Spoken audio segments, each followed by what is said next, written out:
या घिस के बादाम छुहारा देते रहते हैं, वो अनहाइजीनिक तरीके से दिए जाते हैं, वो लूज मोशन का कारण होते हैं। अदरवाइज जो बच्चा माँ का दूध पी रहा है उसको डायरिया नहीं होता है, नहीं होता है, नहीं होते। इसलिए बोलते हैं माँ का दूध कभी बंद नहीं करना, चाहे माँ के दूध से अगर मवाद भी आ रहे तो भी बंद नहीं करते हैं। हेपेटाइटिस का भी बोला गया था बड़े नहीं माँ का पिलाना चाहिए, लेकिन हम देख लेते हैं कि हेपेटाइटिस मदर में कितनी सीवियरिटी में है, और हेपेटाइटिस बी के बच्चे को भी हम माँ का दूध पिलाते रहते हैं। इवन एड्स में भी देना चालू करते हैं, वो बंद नहीं करते।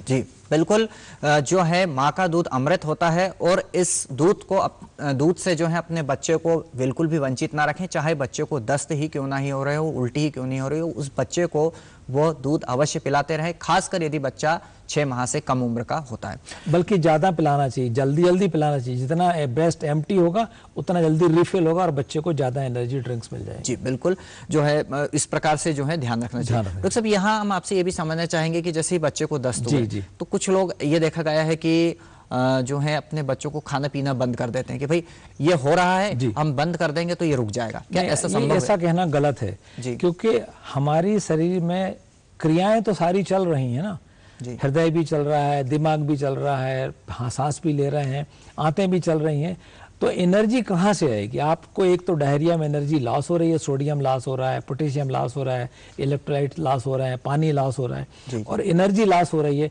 तो हमें एनर्जी को रिप्लेस करना पड़ता है। इसको रिप्लेस माने उसको पिलाने के लिए हमें हर तरीके खाना, जिस उम्र पे जो खाना खा रहा है उसको ज़्यादा पिलाना चाहिए। उल्टी हो रही तो भी खिलाते रहना चाहिए, भले उल्टी हो या पतला पैखाना हो, खाना बंद नहीं करना चाहिए। जी बिल्कुल, खाना और पीना जो है बिल्कुल पूरी तरह से बंद नहीं करना चाहिए।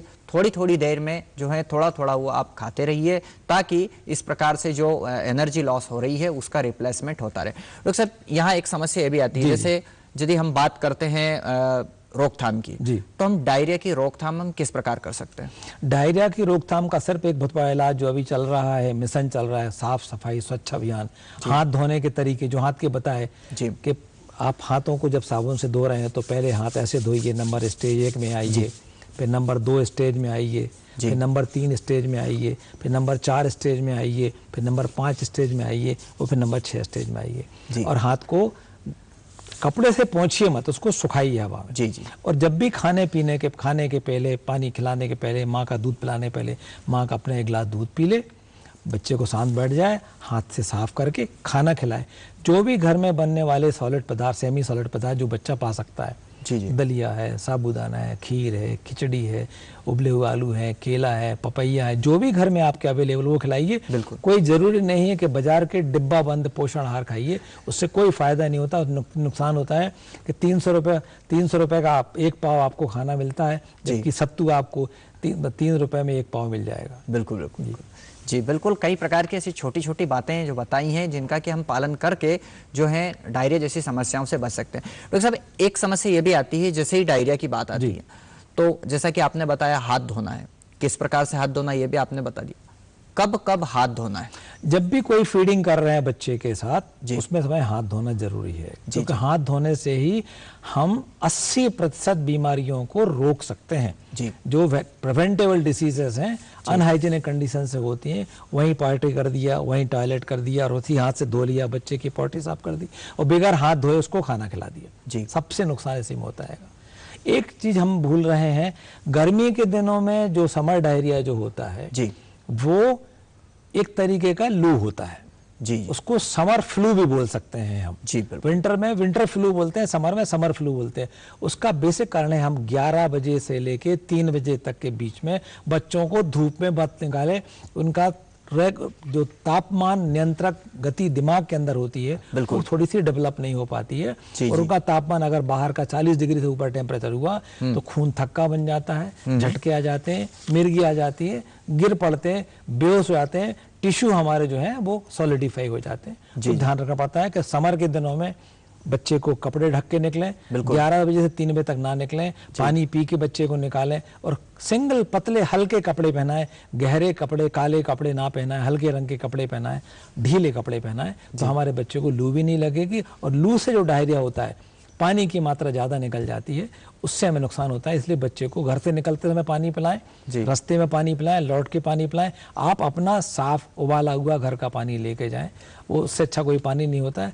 बॉटल बंद पानी से ज़्यादा सस्ता रहता है कि आप अपना घर का फिल्टर का पानी ले जाएं। जी बिल्कुल, घर का साफ स्वच्छ पानी ही इस्तेमाल करें। साथ ही साथ इन सब बातों का ध्यान रखें, जैसा कि हमारे विशेषज्ञ ने बताएं, तो हम इन सब समस्याओं से बच सकते हैं। डॉक्टर साहब, यहाँ एक समस्या ये भी आती है कि जैसा कि अभी तो सरकार द्वारा भी प्रयास किए जा रहे हैं और सब कहीं भी जो है खुले में शौच की प्रथा पूरी तरह से लगभग खत्म ही हो चुकी है, परंतु कुछ कुछ क्षेत्रों में आज भी जो है खुले में शौच जाते हैं लोग। तो डायरिया का उस खुले में शौच से क्या किसी विशेष प्रकार का संबंध हो सकता है? सबसे ज्यादा होता है कि हम जिस अनहाइजीनिक तरीके से पब्लिक प्लेस पर ना जाके किसी खेतों में जाके टॉयलेट करते हैं, वो कोई दूसरा आदमी आता तो इन्फेक्शन आता है। फिर उस अगर में टॉयलेट में या पॉटी में जो उसके वो निकल रहे हैं कीड़े, वो कीड़े आपके वर्म इन्फेस्टेशन हो जाता है और पेट में कीड़े होने से एनीमिया और खून पेट की बीमारी होती है, आपको गैस बहुत बनना चालू हो जाती है।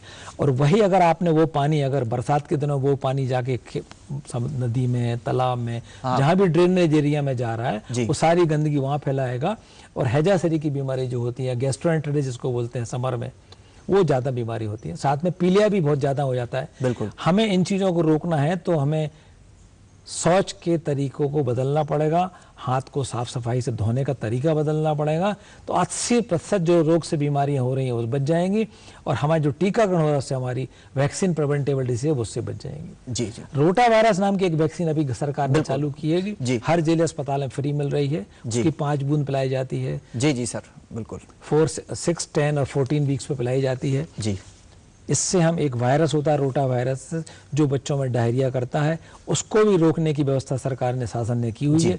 बहुत महंगी वैक्सीन आती थी लेकिन अब फ्री मिल रही है। 5 बूंद 6 हफ्ते, 10 हफ्ते, 14 हफ्ते वो बच्चे को पिला लें तो कम से कम जो बच्चों में होने वाले 6 महीने तक बीमारी होती है, रोटा वायरस के इन्फेक्शन होता है, लूज मोशन होते हैं, वो लूज मोशन बच। बिल्कुल डॉक्टर साहब, रोटा वायरस के बारे में हम बात करेंगे। और यहाँ दर्शकों को भी मैं बताना चाहता हूँ कि जो है खुले में शौच करना बहुत ही हानिकारक है। वो सामाजिक स्तर पर तो बुरा है ही सही, परंतु स्वास्थ्य की दृष्टि से भी पूरी तरह से ठीक नहीं है, पूरी तरह से गलत है।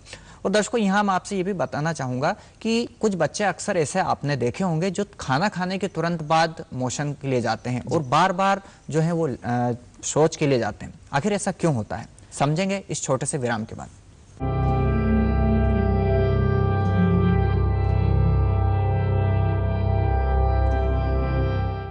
देखिए, सच सच बताओ, कोई उम्मीद है बचने की? जब मैं बताऊंगा भाग तो भागना। 1, 2, भारत पाक सीमा पर लगातार तनाव का माहौल बना हुआ है और दूसरी तरफ हमारे वरिष्ठ नेता इसी मसले पर बैठक कर रहे हैं जो अभी तक जारी है।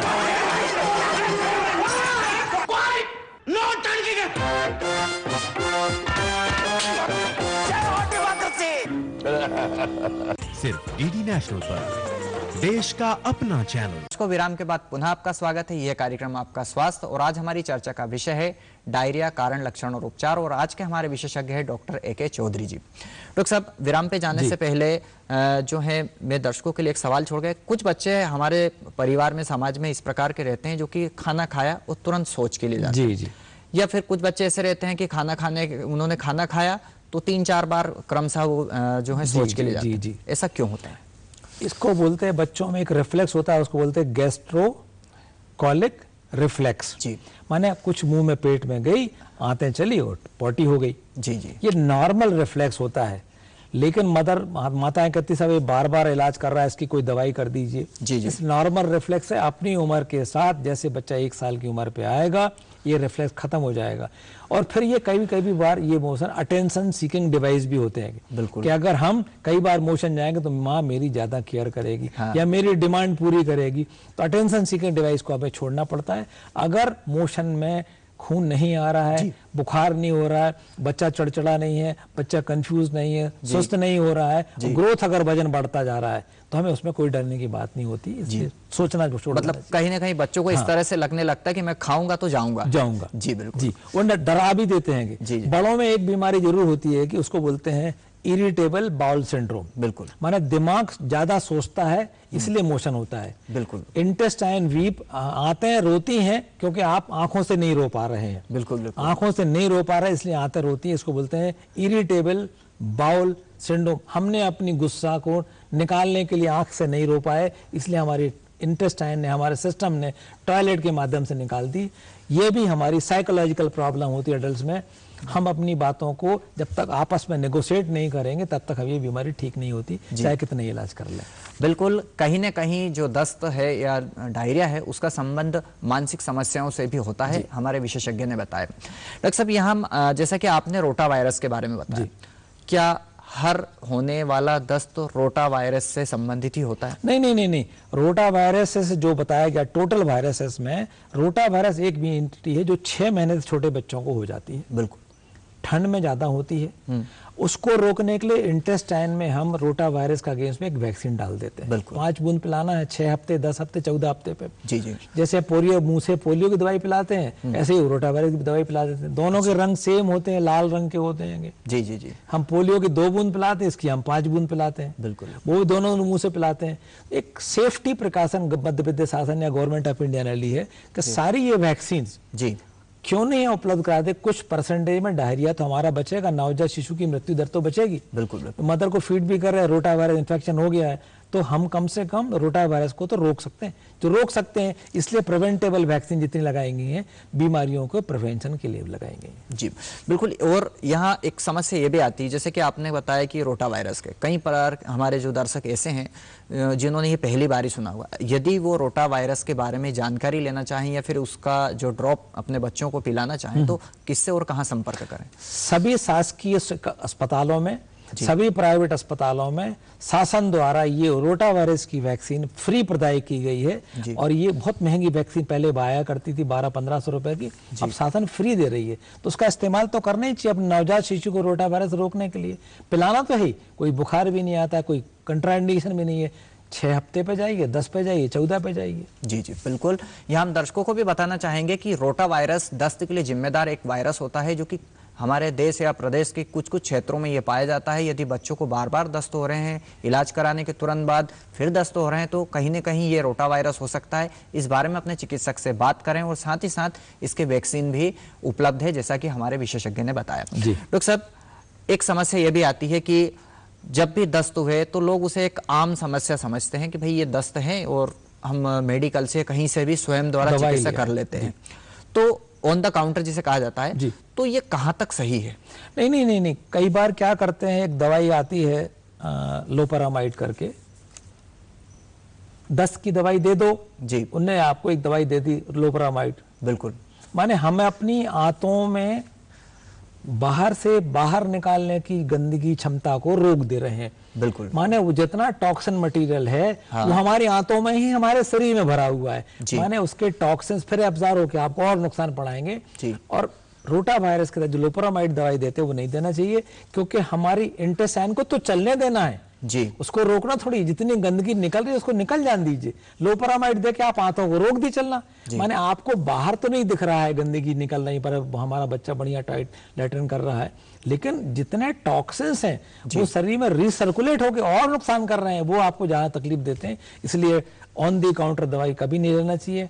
अपने चिकित्सक से सलाह ले लीजिए, अपने पारिवारिक चिकित्सक से पूछ लीजिए और दवाई का सेवन करिए।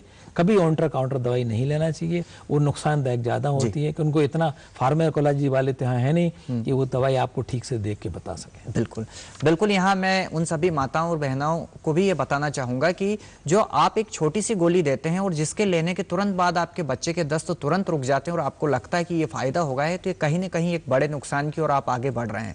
तो अपने मन से किसी भी प्रकार की कोई दवा ना लें, अपने चिकित्सक का परामर्श लेकर ही आप दवा ले सकते हैं।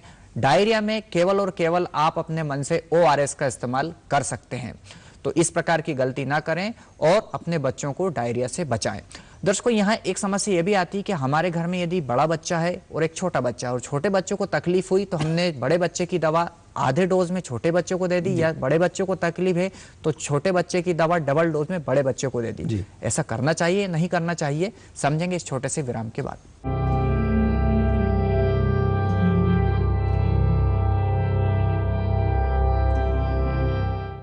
देखिए। कौन सोच सकता है 6 लूजर्स एक डांस कंपटीशन में डांस करने की बजाय करोड़ों रुपए के हीरे चुराएंगे। Mission Happy New Year. यारबाज हम जानसाज हम इश्कबाज दिल वाले, कहते हैं हमको प्यार से इंडिया वाले, दुश्मन के छक्के छुड़ाते हम इंडिया वाले। और ये तो सिर्फ ट्रेलर है, पिक्चर अभी बाकी है मेरे दोस्त। सिर्फ डीडी नेशनल पर, देश का अपना चैनल। दर्शकों, विराम के बाद पुनः आपका स्वागत है। यह कार्यक्रम आपका स्वास्थ्य और आज हमारी चर्चा का विषय है डायरिया, कारण, लक्षण और उपचार। और आज के हमारे विशेषज्ञ हैं doctor A K. Chaudhary sir.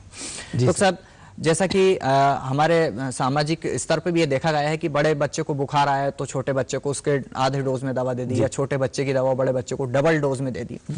Diarrhoea में या किसी भी प्रकार की स्वास्थ्य समस्या में ऐसा करना कितना फायदेमंद? बहुत गलत है, क्योंकि हर बच्चे की इम्यूनिटी अलग होती है, इमेच्योरिटी इम्यूनिटी होती है, अडल्ट की इम्यूनिटी अलग होती है। अलग अलग कारणों से अलग अलग एज ग्रुप पे बैक्टीरिया काम करता है, फंगस काम करता है, वायरल काम करता है। कौन सी दवाई किस लिए दी गई सिलेक्टिव होती है कि हर चीज को, बच्चों को कंप्रेस्ड मेडिसिन नहीं है कि बड़ा अगर है 5 फुट का है तो बच्चा 1 फुट का है तो 1 फुट की दवाइयां दे दी जाए, ऐसा नहीं है। बॉडी सरफेस के ऊपर डिपेंड करती है डोज, बॉडी सरफेस के ऊपर करती है कौन से बैक्टीरिया काम कर रहा है उसकी बॉडी में, पर्टिकुलर एज के ऊपर पर्टिकुलर बैक्टीरिया वायरस काम करता है और उसकी एज के हिसाब से हम दवाइयां निर्धारित करते हैं। हर आदमी को अपनी दवाई घर में रखी हुई है कि बुखार की दवाई है आधी गोली दे दो, आइबुपेरा है आधी गोली दे दो, ऐसा गलत कहना है। जी बिल्कुल। वो दवाइयां अगर आपने आइबुपेरा छोटे बच्चे को दे दी तो पूरी इंटेस्टाइन खराब हो जाएंगी, इम्यूनिटी डिप्रेस हो जाएगी। बिल्कुल। बड़ों को दी तो गैस्ट्राइटिस हो जाएगी। तो आपको सोच के देना पड़ता है कि कौन से कॉम्बिनेशन में कौन सी दवाई हमको देना है। इसलिए वो ध्यान रखना पड़ता है कि उसका वजन कितना है, उसकी सरफेस एरिया कितना है, उसके कौन से सब्जेक्ट और सिम्टम मिल रहे हैं। अगर हम कल्चर सेंसिटिविटी नहीं पर कर पाते हैं, हमें इस एज ग्रुप पे पता होता है इसमें ई कोलाई काम कर रहा है, या हमारा इसमें वायरस काम कर रहा है, या इसमें फंगस काम कर रहा है। सर ये पूरी फंगस है, डायरिया और फंगल डायरिया, हम उसको बैक्टीरिया की दवाई दे रहे हैं। इसलिए हमेशा ध्यान रखना पड़ता है किस चीज की दवाई हम दे रहे हैं और क्या चीज है। जी बिल्कुल। यहाँ हम दर्शकों को भी बताना चाहेंगे कि बच्चे की उम्र और उसके साइज के हिसाब से हम केवल कपड़े खरीद सकते हैं, दवा नहीं। यदि दवा जो होती है वो बच्चे के वजन के हिसाब से ही दी जाती है, पर केजी बॉडी वेट के हिसाब से उसका कैलकुलेशन करके एक चिकित्सक के द्वारा दी जाती है। इसीलिए यदि आपके बच्चों को किसी भी प्रकार की स्वास्थ्य समस्या हो तो निश्चित रूप से आप जो है अपने चिकित्सक का परामर्श लें और उसे अनुसार, उनके निर्देश अनुसार ही दवा दें। डॉक्टर साहब, जब भी डायरिया की बात आती है तो एक समस्या यह भी आती है कि हम डायरिया हो रहा है, क्या खाने में दें और क्या खाने में ना दें, क्योंकि आजकल ये देखा गया है कि बच्चे जो है फास्ट फूड की तरफ बहुत ज्यादा बढ़ रहे हैं और कहीं ना कहीं उनकी पेट की समस्याओं के लिए भी जिम्मेदार हैं। आजकल फास्ट फूड का जो चलन चला हुआ है उसमें हम सिर्फ फैट खिला रहे हैं, मतलब उसको सिर्फ कार्बोहाइड्रेट खिला रहे हैं, जबकि संतुलित आहार में प्रोटीन, फैट और कार्बोहाइड्रेट का कॉम्बिनेशन होना चाहिए। हमें 32% तक प्रोटीन, 40% फैट, 60% कार्बोहाइड्रेट होना चाहिए। लेकिन कार्बोहाइड्रेट सिर्फ कार्बोहाइड्रेट होने से तुरंत तो एनर्जी मिलती है, और लेकिन बॉडी की ना तो ब्रेन की ग्रोथ हो पाती है, ना ऑर्गन की ग्रोथ हो पाती है, ना मसल पावर बन पाता है। तो बच्चे तोंदू और फोंदू हो जाते हैं। तोंदू और भोंदू हम उसको बोलते हैं, बच्चा तोंदू हो गया और भोंदू हो गया। आप अपने बच्चे को सीमेंट का बोरा बनाना चाहते हैं कि अलर्ट रखना चाहते हैं, अगर अलर्ट रखना है तो प्रोटीन, फैट, कार्बोहाइड्रेट लगातार खाना, संतुलित आहार दें, संतुलित आहार खाना चाहिए। और उनको, बच्चों को ये बताना भी चाहिए कि इससे आपका मानसिक विकास हो रहा है। प्रोटीन से मानसिक दिमाग बढ़ता है, मसल पावर बढ़ती है। जी बिल्कुल। फैट से आपको एनर्जी मिलती है और आप लंबे समय तक आप काम कर सकते हैं। जी बिल्कुल। निश्चित रूप से जो है एक संतुलित आहार देना चाहिए, और उस संतुलित आहार के साथ में छोटी छोटी बातें जो हमारे विशेषज्ञ ने बताई है उन सभी के बारे में ध्यान रख के हम इन सब समस्याओं से बच सकते हैं। डॉक्टर चौधरी, आप हमारे इस कार्यक्रम में हैं, इसके लिए आपका बहुत बहुत धन्यवाद। Thank you. बिल्कुल। दर्शकों, ये कार्यक्रम आपको कैसा लगा इस बारे में आप हमें अवश्य लिखें। पत्र लिखने के लिए नोट कीजिए हमारा पता है कार्यक्रम आपका स्वास्थ्य, द्वारा केंद्र निदेशक, दूरदर्शन केंद्र, श्यामला हिल्स, भोपाल, पिन 462013। कल फिर किसी अन्य महत्वपूर्ण विषय के साथ पुनः उपस्थित होंगे। तब तक के लिए मुझे यानी डॉक्टर राकेश जैन और कार्यक्रम आपका स्वास्थ्य की पूरी टीम को दीजिए इजाजत। नमस्कार। नमस्कार।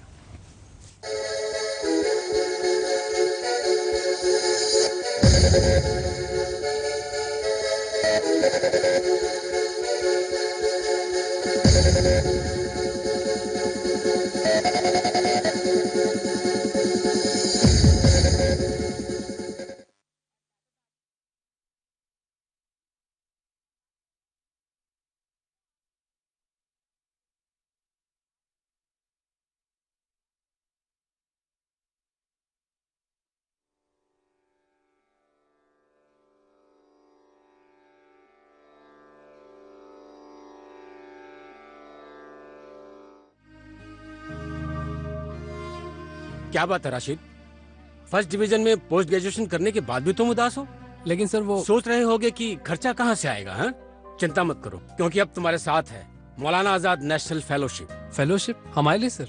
हाँ, तुम्हारे लिए और अल्पसंख्यक समुदाय के उन स्टूडेंट्स के लिए जिनकी सालाना पारिवारिक आय 2.5 लाख रुपए से कम है और जिन्होंने किसी भी सरकारी विश्वविद्यालय से जूनियर रिसर्च फेलोशिप या एमफिल के लिए आवेदन दिया। मदद हमारी, मंजिल आपकी। हमने एक सपना देखा है कि जब आजादी के 75 साल हो तब हिंदुस्तान के गरीब को भी अपना घर हो। प्रधानमंत्री आवास योजना ग्रामीण लाभार्थी का चयन बीपीएल सूची की बजाय सामाजिक आर्थिक जनगणना वर्ष 2011 के आधार पर। सहायता राशि 1,20,000 या 1,30,000 रुपए। निर्माण क्षेत्रफल न्यूनतम 25 वर्ग मीटर।